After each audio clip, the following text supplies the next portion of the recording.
क्या आप जानते हैं कि जिस पतंग को आप खुशी से हवा में उड़ाते हैं, उसकी डोर का सिरा तारीख के एक ऐसे तारीख बाप से जा मिलता है जिसे 300 सालों से बड़ी होशियारी से छुपाया गया है। हम इसे बसंत कहते हैं, हम इसे सकाफत कहते हैं, लेकिन तारीख की पुरानी किताबें कुछ और ही कहानी सुना रही हैं। क्या ये वाकई बहार का जश्न है या फिर एक ऐसे शख्स का मातम जिसने तारीख में मजहबी नफरत की बुनियाद रखी थी? आज हम जज्बात की नहीं, सबूतों की बात करेंगे।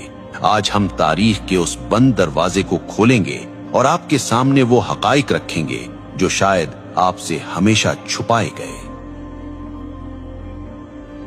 हमारी कहानी का आगाज आज के लाहौर से नहीं, बल्कि 1734 ईस्वी यानी 1734 एडी के सियालकोट से होता है। ये मुगल बादशाह मोहम्मद शाह रंगीला का दौर था।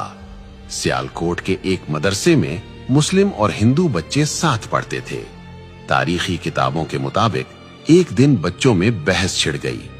मुस्लिम बच्चों ने अपनी रवायात की बात की तो जवाब में एक हिंदू तालिबे इल्म हकीकत राय ने कुछ ऐसे अल्फाज कहे जो इंतहाई गुस्ताखाना थे। उसने नाउज़ुबिल्लाह नबी करीम सल्लल्लाहु अलैहि वसल्लम की लख्त जिगर सैयदा फातिमतुज़ ज़हरा रज़ी अल्लाह अन्हा की शान में नाजेबा कलिमात कहे। ये बात पूरे शहर में आग की तरह फैल गई। ये वाकया कोई अफसाना नहीं है, इसके सबूत तारीख की मुस्तनद किताबों में मौजूद है।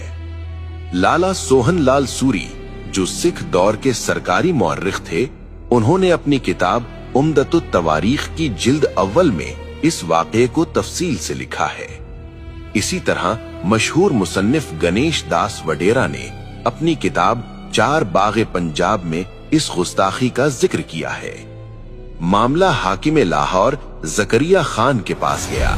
हजारों का मजमा अदालत के बाहर मौजूद था। शहर के काजी ने फतवा दिया कि इस जुर्म की माफी सिर्फ एक सूरत में हो सकती है कि हकीकत राय इस्लाम कबूल कर ले, लेकिन उसने इनकार कर दिया। कानून के मुताबिक उसे सजाए मौत सुनाई गई और तारीख बताती है कि जिस दिन हकीकत राय को सजा दी गई वो बसंत पंचमी का दिन था। अब यहाँ ये जानना जरूरी है कि बसंत पंचमी असल में है क्या। हिंदू तकवीम के मुताबिक ये बहार की आमद का पहला दिन होता है। बसंत का मतलब है बहार और पंचमी का मतलब है पांचवा दिन। ये दिन इल्म और फन की देवी सरस्वती की पूजा से मंसूब है। इस दिन हर तरफ जर्द रंग नजर आता है। लोग जर्द कपड़े पहनते हैं और पीले पकवान बनाते हैं, क्योंकि जर्द रंग सरसों के खिलते हुए फूलों और जिंदगी की अलामत समझा जाता है। लेकिन सन 1741 की इस बसंत ने एक नया रुख इख्तियार कर लिया। जिस दिन पूरा शहर बहार के रंगों में रंगा था, हिंदू बिरादरी ने हकीकत राय की मौत की वजह से इस दिन को यौमे सोग मना लिया। कहा जाता है कि उसकी याद में उन्होंने आसमान की बुलंदियों की तरफ पतंगें उड़ाना शुरू की ताकि उसकी रूह को खिराज तहसीन पेश किया जा सके और ये पैगाम दिया जाए कि एक मासूम की रूह आसमानों की वुसअतों में आजाद है। ये था वो बीज जो एक मजहबी जश्न के अंदर एक खास वाक़े की याद और नफरत की जमीन में बोया गया था। लेकिन हैरत की बात यह है कि वो दिन जो एक मौत के दुख में सोग के तौर पर शुरू हुआ था, वो वक्त की धूल में दबकर एक अजीमुशान जश्न में कैसे बदल गया। वक्त का पहिया घूमा और पंजाब में सिखों की हुकूमत कायम हो गई। ये महाराजा रंजीत सिंह का दौर था।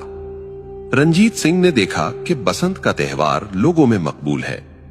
उन्होंने इस मजहबी सोग को एक शाही मेले में बदल दिया। तारीखी रिकॉर्ड्स बताते हैं कि महाराजा हर साल इस त्योहार पर लाखों रुपए उस जमाने के पतंगों और इनामो इकराम पर लुटा देते थे। यहीं से मुसलमानों ने भी अनजाने में इसे महज एक कल्चरल इवेंट समझकर मनाना शुरू कर दिया। वो भूल गए कि इसकी बुनियाद कहां रखी गई थी। फिर 1849 में अंग्रेज ब्रिटिश राज आ गए। उन्होंने देखा कि ये मेला मकामी लोगों को मसरूफ रखता है, तो उन्होंने इसे और हवा दी। अंग्रेजों के दौर में लाहौर के अंदर बाकायदा बसंत क्लब बन गए। छतों पर होने वाली पार्टियां और होटलों में होने वाले रक्स अब लाहौर की पहचान बन चुके थे। 1947 में पाकिस्तान बना, लेकिन अफसोस हम जमीन तो ले आए मगर कुछ रस्में सरहद के उस पार से अपने साथ ले आए। और फिर इस त्योहार ने अपना असली खूनी रंग दिखाना शुरू किया। आजकल एक दलील दी जाती है कि जी हम केमिकल डोर इस्तेमाल नहीं करते, हम तो सादा धागा इस्तेमाल करते हैं। ये एक बहुत बड़ी गलतफहमी है। साइंस कहती है कि जब धागे पर कांच और केमिकल लगकर हजारों फुट की बुलंदी पर तनता है और हवा का दबाव उस पर पड़ता है तो वो तनाव की वजह से एक आरी जितना तेज हो जाता है। जब वो मोटरसाइकिल पर जाते हुए किसी इंसान के गले से टकराता है तो वो केमिकल हो या ना हो, वो शहरक काट देता है। ये महज हादसा नहीं होता, ये कत्ल है। आइए जज्बाती बातों को छोड़कर आदादो शुमार स्टेटिस्टिक्स देखते हैं। पुलिस रिकॉर्ड और अस्पतालों के डेटा के मुताबिक सिर्फ 2006 से 2009 के 3 खूनी सालों में लाहौर, फैसलाबाद और गुजरांवाला में 119 अफराद इस खूनी खेल की नजर हुए। इनमें 40% से जायद वो मासूम बच्चे थे जो पतंग लूटते हुए छत से गिरे या सड़क पर गाड़ी के नीचे आ गए। भारत में सूरत हाल इससे भी बदतर है। जानवरों के हुकूक की तंजीम पीटा की रिपोर्ट के मुताबिक हर साल बसंत के मौसम में हजारों परिंदे आसमान में तनी हुई इन डोरों से कटकर मर जाते हैं। क्या किसी त्योहार की कीमत इतनी लाशें हो सकती हैं? सिर्फ इंसानी जाने नहीं, ये शौक मुल्क की मईशत को भी अरबों का नुकसान पहुंचाता है। वापडा की सरकारी रिपोर्ट्स के मुताबिक धाती डोर गिरने से ट्रांसफार्मर्स ट्रिप कर जाते हैं और तारें शॉर्ट सर्किट हो जाती हैं। माजी में एक रात में लाहौर जैसे शहर को कई घंटे अंधेरे में डूबा रहना पड़ा। करोड़ों रुपए की बिजली जाया होती है और ये बोझ आखिरकार आवाम की जेब पर ही पड़ता है। क्या हम चंद घंटों की तफरीह के लिए अपनी ही अमलाक को आग लगा रहे हैं? फिर बात सिर्फ पतंग की नहीं रहती। बसंत की रात, हवाई फायरिंग और बेहयाई का जो बाजार गर्म होता है, क्या वो हमारी सकाफत है?